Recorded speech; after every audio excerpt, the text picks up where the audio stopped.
Liberation War Affairs advisor Farooq Azam said a list of the number of individuals employed in government and semi-government institutions under the freedom fighter quota is being prepared. It is also being investigated whether there was any irregularity. He made the decision after a courtesy call on the Australian ambassador to Bangladesh today. Azam said the decision on freedom fighters used to be made through the National Freedom Fighter Council, which the ministry did not supervise. Regarding flood rehabilitation activities, he said that the extent of damage caused by the floods has not yet been determined and will take another week.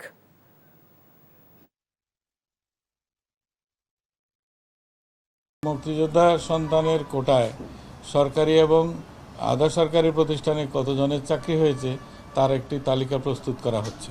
এখানে যাদের চাকরি হয়েছে তারা প্রকৃত মুক্তিযোদ্ধার সন্তান কিনা আর ন্যায্যভাবে হয়েছে কিনা বিষয়টি আপনাদের কাছে উপস্থাপন করব।